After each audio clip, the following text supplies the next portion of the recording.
Hi everyone, Matt Kloskowski here, and as we kick off a new year, I always like to post my favorite photos from the previous year. And it's just a good exercise to go through, see photos that I may have forgotten about, and I inevitably find photos that I did forget about or maybe didn't resonate with me at the time. So I posted a link on my website, or I posted an article on my website where I showed my favorite photos from 2020. In this video, what I'm going to do is just go through and I'll just go through the light editing. I didn't do any major things, maybe a couple of them, but I'll just go through the editing that I did on those photos. I just thought it'd be interesting to show everybody, where the before and afters were for these photos, so you can kind of see my favorite photos from 2019. You can see where they started and then where they ended up at.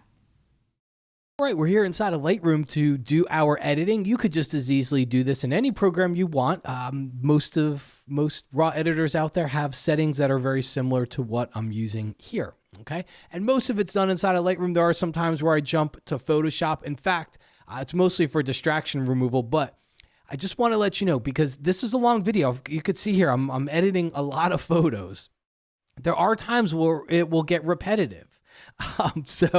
In case you wanted I think the one that a lot of people want to see, and it's the longest one, so I saved it till the end, which is the moon set shot over the mountains here, and how I had to have two exposures, one for the moon, one for the mountains. So I did save that one until the end there, so just keep that in mind. If you do get a little bit bored on any of the ones in the middle and you do want to see how this one was done, you can scroll all the way toward the end of the video. But for now, let's go ahead and start off here. This is near Charleston, South Carolina. Let's go ahead and hit reset. As you can see, one of the things I did here was just crop in a bit, just to give a little bit more impact to the bridge. From there, I pulled back on the highlights a little bit, went up on the shadows a little bit here. I always hold down my Option or Alt key. And by the way, guys, this is not a tutorial. So if I'm going a little bit fast, it's the only way that I can get through all of these photos in a manageable amount of time. There are plenty of tutorials. There are plenty of places on my page where I go slower and everything. So this is more of just a workflow. This is just, kind of watching me edit here. So I'm going to go a little bit faster. I'm not always going to explain this, but I hold down my Option or Alt key for the whites, and I'll usually move that to get a white point once I see a couple little specks there.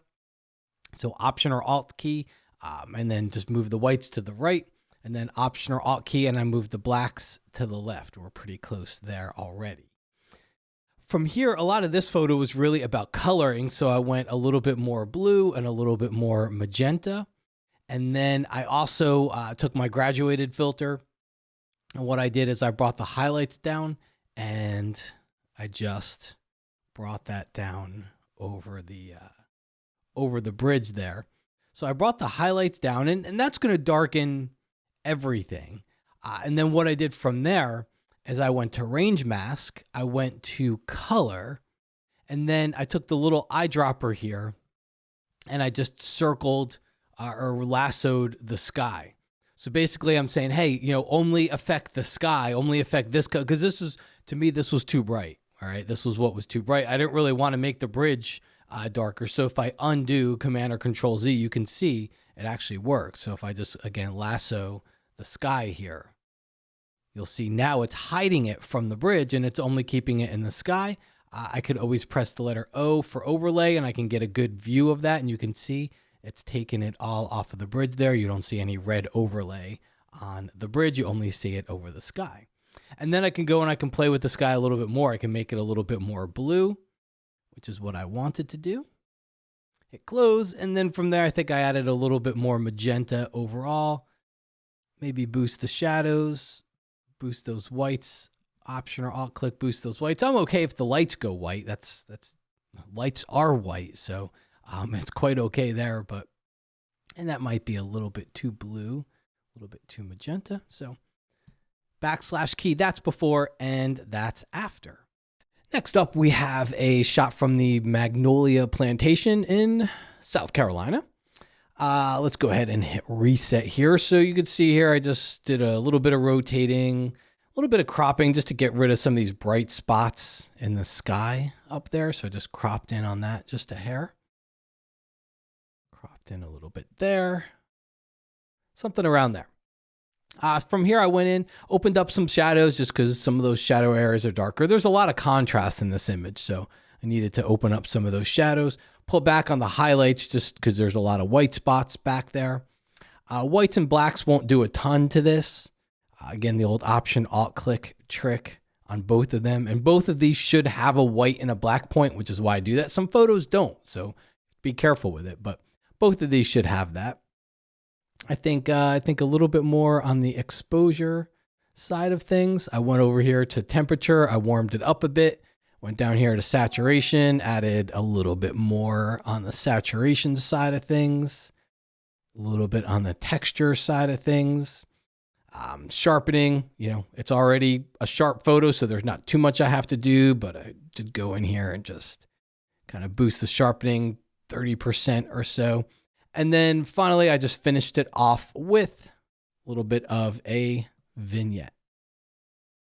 So something right along there. All right. So if I hit, that's the final photo. If I hit reset, you'll see that's what we started with. Okay. Moving on. So we had this photo here, which I really liked. It's just the perfect moment with these chairs right on the Washington coast here. I thought it was a really good moment. Problem is it's a pretty demanding exposure situation because we want to get the sun and the bright spots back here, but we also want to get some of the shadow spots. So what I did is I took all three of them. All right, I had bracketed this when I actually took the photo. So I'm going to select all three of those. I'm going to go photo merge, HDR, and I don't do HDR unless I absolutely have to. In fact, I'll let it run its course through here, and I'll tell you what led me to do the HDR in this one, because I try not to do an HDR merge if at all possible because of what you're seeing right here. It takes time, it's extra space, it's extra everything. Okay, so let's go ahead and we'll just hit merge. So that'll create a new version for us. But originally I thought, well, maybe I can just go to this version of the photo. And open up my shadows, open up my exposure a little bit, and then pull back on the highlights. And this is what led me to realize I can't go to this version of the photo because this should be blue-ish back there. See how it just gets to be a gray blah type of a look? It should not be like that. So it should have some color back there. And that means it was overexposed. So I wasn't able to get what I wanted out of any one of those exposures. So here's our HDR version. Already looks pretty darn good. Maybe a little bit more warmth to it. Maybe I pull back a little bit more on the highlights slider, and you can see now we start to get color back there. It's not just gray. A little bit of detail on the sharpening side of things, and on effects, I think I threw a tiny little bit of a vignette on it, but I don't think it needs much. It's already got a framing to it. And I only add a vignette if I believe the photo needs more of a framing to it, but I didn't think this needed that. So that's all I did for that one. Let's see here. We've got Crescent Lake. I'll hit reset. First thing I did was go in here and straighten it because it bugged me. In fact, I grabbed the straighten tool and I just drag across the shoreline here. Right about there. From here, shadows, highlights, pull back a little bit on that sky, a little bit more on exposure. I actually like the sky a little bit brighter here, so you'll see I'm not really trying to yank back on the highlights there. A little bit on my whites. Got to be careful. I don't want to push it to where I see that because the photo will get too bright. So I'll pull back a little bit and then black. I'm not going to share this photo on anything else other than social media and the computer screen, which means I can, I can just eyeball it. I can eyeball it and see what it looks like because I don't have to worry about a print for a photo. Grab my spot healing brush and took care of a couple of little spots up here in the sky, like so. There's even one down here in the water. Something along there. A little bit of texture added to this. A little bit of dehaze will give it a little bit more of a color pop. I'm definitely a little bit warmer. And then I think the last thing that I did is I added a vignette to it. I threw just a tiny little bit of a vignette on this. But I also went into the brush tool, and I took the brush tool and just opened up the exposure a little bit, hit the left bracket key, made it a little bit smaller on the brush side of things. I don't want to do any masking on that. And I went down here and I just popped in a little bit more light and a little bit more warmth on that foreground. Okay, just to draw some of your attention. Also, whenever I have a sky like this, I usually want to try to go in here to lens corrections and hit that little checkbox to enable profile corrections, because sometimes it gives you a little bit of artificial vignetting, which can look weird. And then I can just go in and add a more even vignette after I want. And then I think I even experimented a little with this one on some profiles. Maybe modern, artistic. I don't know. I'm actually not seeing one that I totally love right now. So maybe I didn't experiment. Maybe I did experiment and just didn't find anything that I love. So there you go. There's our after photo. If I hit reset, that's what we started with. All right. Sparks Lake. Love this shot. Let's go ahead here and reset. So like before, I went in and straightened it right along the shoreline there. From there, I went in, opened up my shadows, opened up the exposure quite a bit, played with shadows and exposure. I don't want it to be a total silhouette. I don't want it to be totally lit. I want it to be somewhere in between that you can see just a little bit of detail. No whites and blacks on this. I don't think it needs it, nor do I really have a white point, because this isn't white up here in the sky. I did play a little bit with the white balance, a little bit cooler, a little bit more magenta. I didn't do too much more to it. If I hit the backslash key, that's before, that's after. What I did do is I hopped this one over into Photoshop. Not because of the contrail in the sky. I can get rid of that pretty easily with the Lightroom spot removal tool. But what I did is, let's go ahead and I'll grab that spot removal. So I'll click once, and then so I don't have to follow it along, just shift click. And then again down here, click once and then shift click. So that gets rid of that. There's a little spot over here, a little bit of border patrol and some funky things on the side there. But it was this thing here, this smudge or whatever, I don't know, is in the middle. So what I did is I went to the patch tool and I just lassoed it with the patch tool. And then just see, you don't see it until I start to pull it away. It was faint, but I noticed it once I shared it online. I noticed. So we go over here to the patch tool and just pull that away. And that does a good job. Okay. And then hit file save, and it goes right back over to Lightroom. Another one at Sparks Lake that I shared on my favorites. So same thing. Go in here, a little bit of straightening. Like so. This one's a simple one. Shadows. Pull back on some of those highlights. So definitely warmer. Definitely some more saturation to it. I went down here to lens corrections. Again, when I have a bright sky up there, I usually want to eliminate the fake not the fake vignetting, the vignetting that came from the lens. And let's just go in here and pop in our own, where we can really smooth it out and make it a little bit better. We can even add a little bit of texture to that. And in this case, I'll experiment with whites and blacks, Option or Alt click. I don't know that I want to go all the way to where I got that point, but I'll go just a little bit less, and then Option or Alt click on blacks. I already have a black point, so we're doing pretty good there. Okay. So backslash key is before, after. All right. This one was Tuscany. So let's hit reset. Again, not too much for this one. Shadows, highlights, exposure was just overall a little bit bright. Whites and blacks, I do think this one needs it. If you look at the histogram, I don't use the histogram a lot, but it'll tell me, I could keep it closed and get everything I need by Option or Alt clicking on whites and moving that to the white point, right? Because once I got a white point, if I were to go look at the histogram, you'll see now it reaches the edge over here. So that's why I don't use the histogram personally, but I keep it open sometimes just to alert me if I think I might want to. A little bit more warmth. Sun on there.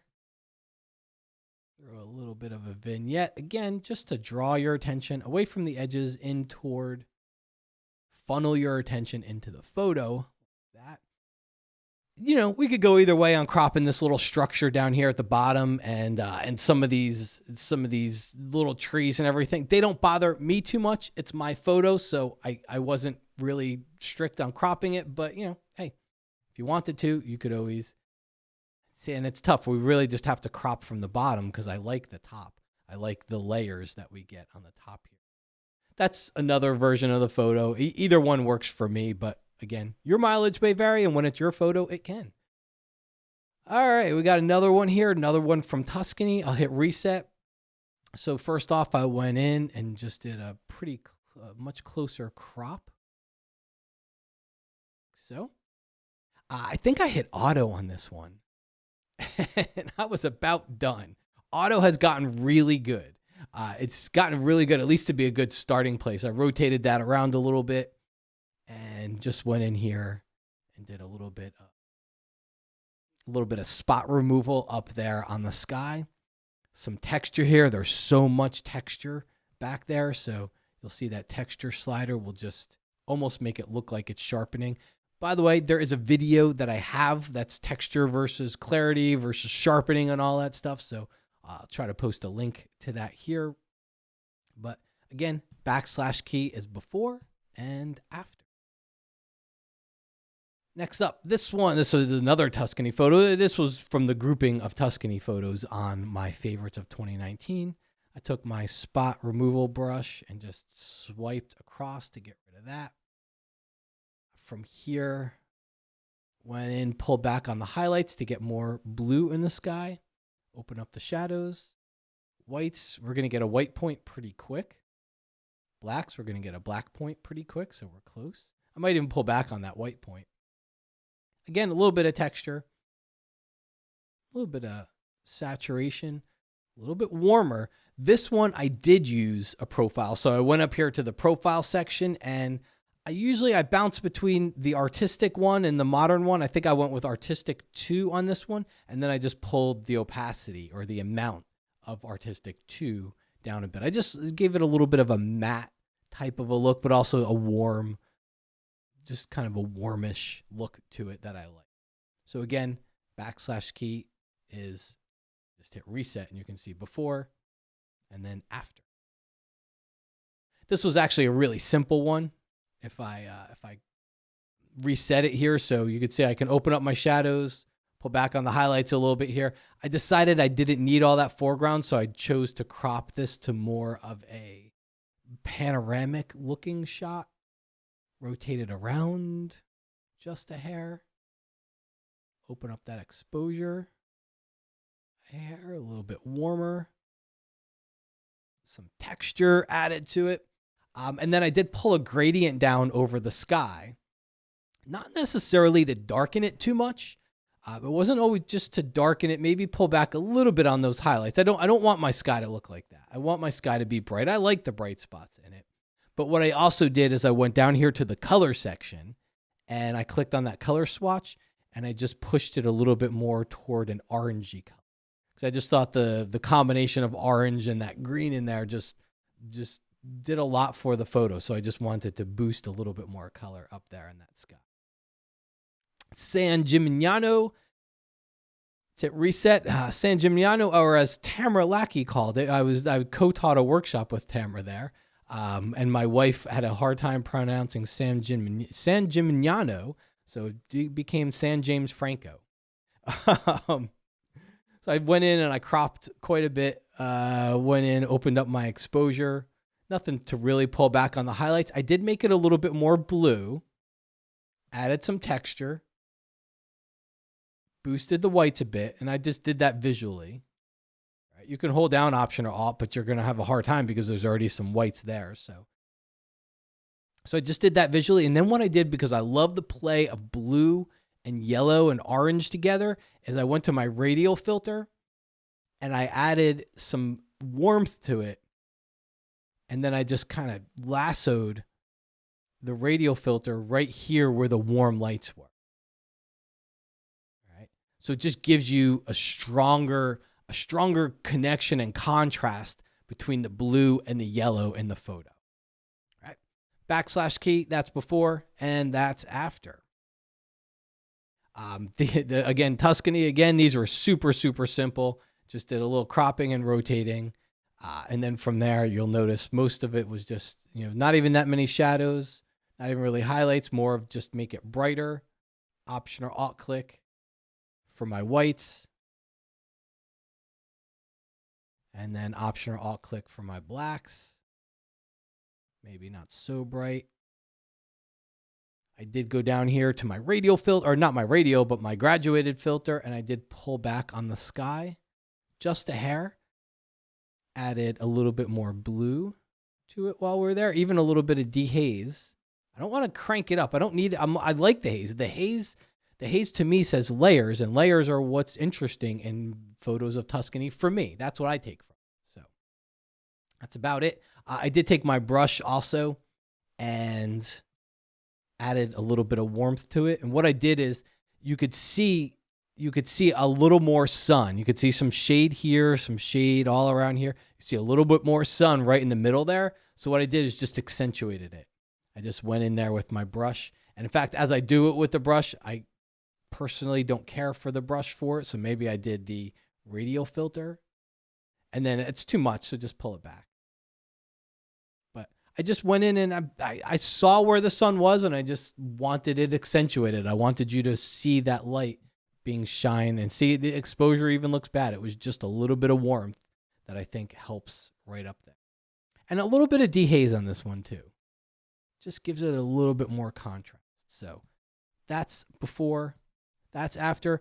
I'm not even going to go through this next photo because it was the same exact as the last photo. You could see where I brushed some little bit more sunlight here. You could see I pulled down on the sky a little bit, but that was the before. That was the after. Same exact process. All right, a little bit of Venice here. Had a really nice morning where the sky just lit up. So the first thing I did is just went in and cropped it in a little bit more, like so. And then all I really did on this, I tried auto, and auto brightens everything a lot. I actually want that sky to be a little bit darker.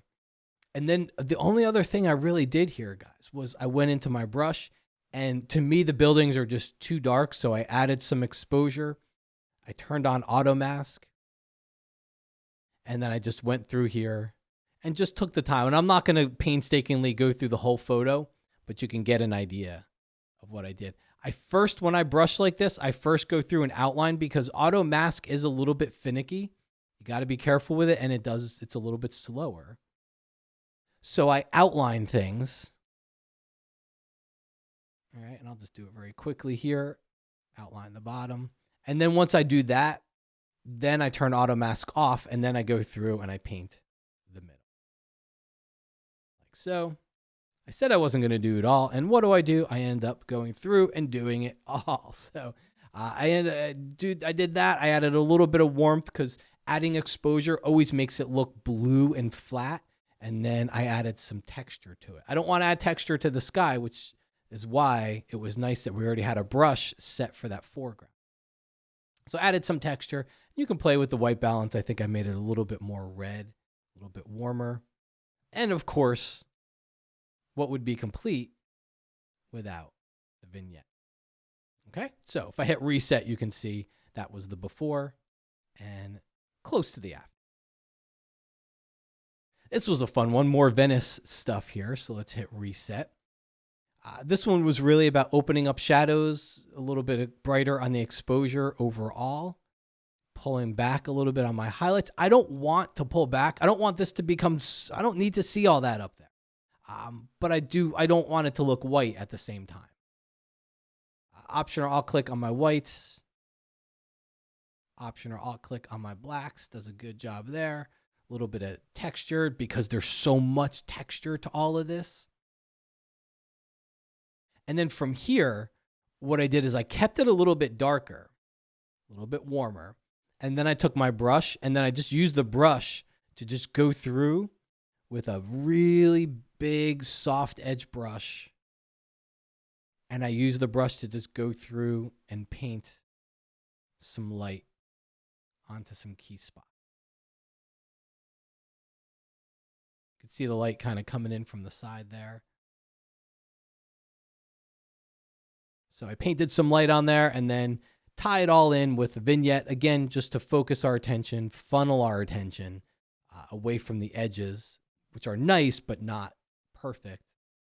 And then I just tweaked the exposure until I got it to a point where I liked it. So you can see here, \key, that's before and after. Same thing on this one. There's not too much to it. You can see that's the before.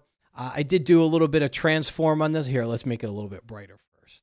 I did do a little bit of transform on this one.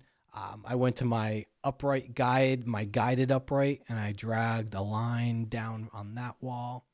I think I dragged the line down over here on this wall, so it just straightened those just a little bit. Lens correction, we can turn that on. Back over here, pull some stuff out of the shadows. Pull back a little bit on that highlight. I don't want it to be a ball, so I'm going to leave it bright. I like it that way. And then, again, made everything a little bit more blue, like so. And then just use the brush to paint in a little bit of warmth and exposure to a couple of places. And then just tie it all back in with a vignette. Gives that little, again, just framing of this. And I think for me, the moodier, the better, right? To really give you this dark feeling. And then the light that's over here stands out. You could even be a little bit more creative here. Add a brush with a little bit of exposure and warmth and turn up that light a little bit warmer, a little bit brighter. I pulled down on the flow and I painted a little bit down here too. Just so it's not black. I don't need it to be super, super dark. All right, we're almost done. I'm not going to go through the same process. I'll show you the before of this photo and then the after. The biggest thing I did to this is you could see all of my basic, shadows, highlights, a little bit brighter on exposure. I added the vignette. The one thing I did to this, which I think made an impact, was I added some brushing. You could see I'll turn the brushing off and then back on. So I just added some light into the side here. Let me see if I added a radial. Yeah, and see I added a radial filter right there. Same thing I did in one of those other photos. You'll notice it doesn't do anything but make it warmer because we got a lot of blue. You could see that it's just before sunrise. We've got a lot of blue going on here, and that blue and that golden yellow colors, they go together so well that I thought that it was worth adding a little bit more yellow there. All right, got a little bit creative here, so let's hit reset. Just like before on one of the ones where we had some crooked buildings, I went in and did my transform on one building. And then I went over onto the right side and did it on another building. So that gives me a little bit more there. I eyeballed this and just said, I want it more toward the left. I'm okay if the buildings lean a little bit. All the buildings lean in Venice. So I'm okay if the buildings leaned a little bit more. But it just looked to me like it was still crooked, even though technically it was probably straight. And then from here, just some exposure. Pull back on some of those highlights just to pull back on the sky. Definitely lots of texture, definitely some clarity. And then this one spoke to me as a black and white. All right. When I looked at it, the most important part of this was the light that was happening here, or lack of light. It was just what was lit in the texture and the contour of everything inside of here. That's what spoke to me. So I don't think color helps it. So I went to my profiles. These are the best black and white presets that are out there in any program. So I went to the profiles and I just hovered over. I think black and white 4 was one of the ones I liked a lot. It made everything a little bit bright, so I just pulled back a bit. Okay. And I think I probably added a little bit on the brush to the foreground, just to draw your attention right up here because that's such a, to me, a key part of the photo. All right, so if you hit the backslash key, that's before. After. This was called Artist's Bluff in New Hampshire. So let's reset. Again, you could see I went in here, did a little bit of cropping and straightening. I've just pulled up from the bottom. There's a few rocks in the foreground. I didn't show enough of them to warrant leaving them in the photo, so I just took them out. Shadows, highlights, a little bit warmer. Optional alt click on my whites. I should have a white point on here, especially up in those clouds because there you could see the sun was up there. So I'm going to let that be white. Optional alt click for black, some texture, definitely some saturation, a little bit more warmth, exposure. Okay. I know I vignette a lot of things. I didn't vignette this because I think it's already got a natural framing to it. I think it's already got a natural way to funnel you to from the darker shadowed areas on the edges to the brighter stuff in here, and especially up there in that sky. So I didn't add a vignette to that. Backslash key. Hold on. Hit reset so you can see that's our before, and that is our after. All right, last one was called Franconia Notch Park, State Park, again in New Hampshire. That's the original photo. Went into the crop tool, rotated it around just a bit just to make sure that that was straight.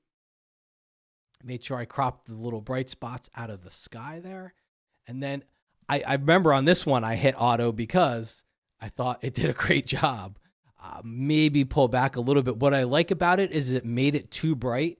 But when I go in there and I add that vignette to the end of it, it really makes it moody. It just gives more mood to the photo because it was too, when you make everything too bright, I don't think that's too bright. I actually think that works and looks really good there. So to me, this gives a nice amount of mood to it. A little bit warmer, a little bit more on the saturation. And then I did hop this one over into Photoshop.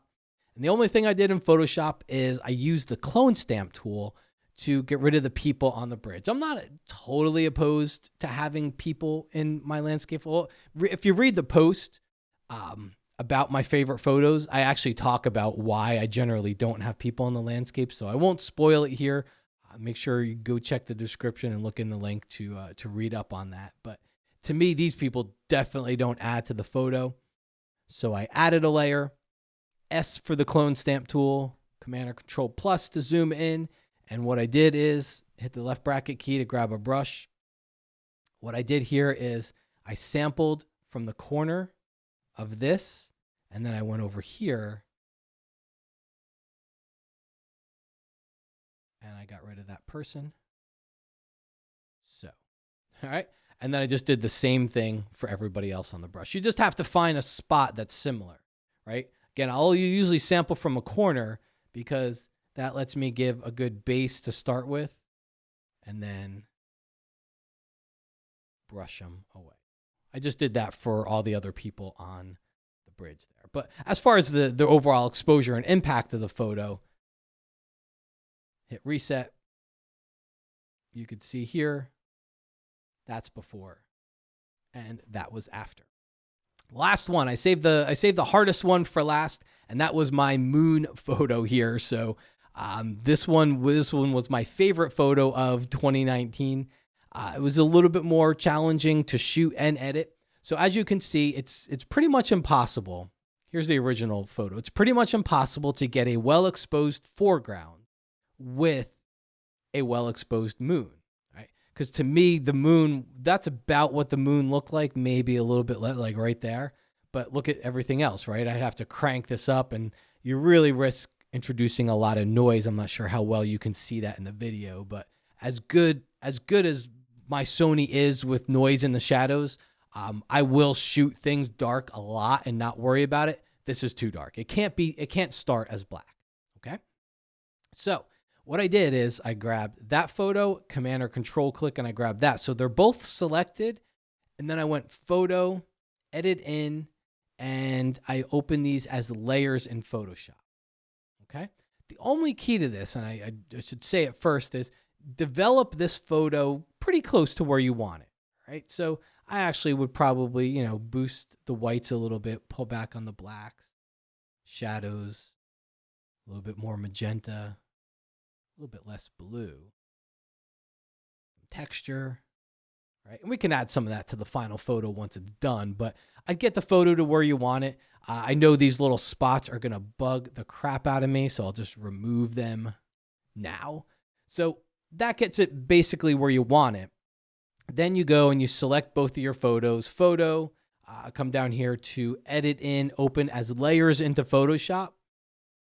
Once we're in Photoshop, you can see I've got that photo. This is what you'll end up with. It'll stack them on top of each other. Right? And if I reduce the opacity, you can see they're pretty well overlaid, not quite perfect. I think I have one of them that was perfect. So what I do from here is let's turn off that top layer. Go to my elliptical marquee tool, hold down the shift key, and make a circle. I haven't let go of the mouse yet. So now I'm holding down, I still have shift held down. Okay, that keeps me constrained to a circle. While I hold down shift, I hit the spacebar key. So you got to have, I'm using 2 fingers here. I got my thumb on the spacebar key. And I'm just positioning this around. And I'm cutting it off just a little bit on the inside. If you try to go to the straight edge, it's gonna leave a funky line. Right? So I get it pretty close. I then go to select, modify, feather. And I feathered it by about 2 pixels, and all that does is soften that edge, right? And then turn that layer back on. So now you have your selection just on the moon that you want. Make sure that layer is targeted, and then just hit the layer mask button. Right? So you can see here, now it's masked that out. All right. It's left me, and you could see I made it a little bit smaller so that now we can go in here, Command or Control T for free transform, and we can make it a little bit bigger. All right, so you're going to have to just a little bit bigger just to fit inside like there. We do have another little edge here. So what I would do is I'd go in here and